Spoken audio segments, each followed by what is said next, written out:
Whatever your goal is, it's based on a kind of view. Like if you have a materialistic view and you think when you're dead, you're gone, seeking liberation is a waste of time. For example, if you're one of these first people, oh, I want some happiness and well-being. I want to be more relaxed, calm, happy, and have well-being. And then you do like some of these Vajrayana practices that are intended to achieve liberation really quickly. So for example, I did a 4-year retreat. Part of that, we do this cold practice. So basically we sit in a yoga room that's unheated in the middle of winter with no clothes on, and we meditate all day long. And so if your goal is like to have a bit of wellness and happiness, I want to feel better, and I say to you like, oh, take a hammer and smash yourself on the head. It's not going to work, right?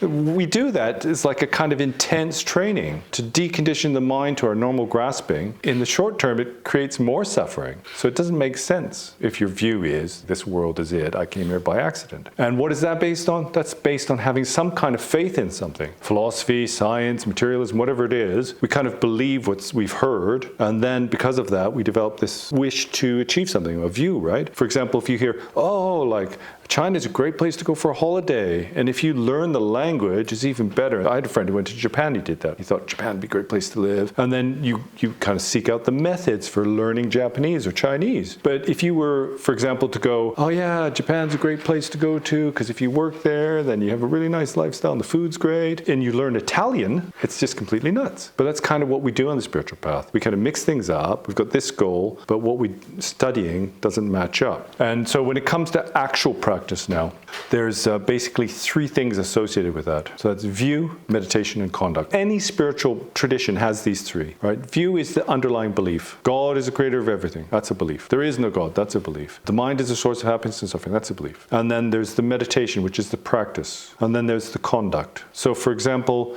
in a Christian monastery, they have very specific conduct. The Sufis have a particular conduct, behavior. And sometimes we think it's just like rules. It's not really that. It's the conduct that's in harmony with that path. For example, the conduct of Mahayana Buddhism is non-harm. And there are religions where you're told to slaughter animals to God to create virtue. Those things obviously are contradictory, right? In Nepal, there's loads of Hindu temples, and people bring animals and slaughter them. It's part of their belief system. I'm not saying it's right or wrong. That's for somebody else to decide. But if you're a Buddhist, that ain't gonna work, right?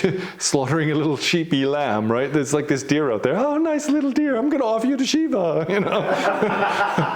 And for a Buddhist, it's like non-harm is essential. There's 2 things. There's non-harm, and then there's benefiting others, right? You can't skip the non-harm bit and then benefit others. I mean, there are people who believe that. There are these religious beliefs where if I kill you, you will go to heaven. And those are erroneous as far as Buddha Dharma is concerned.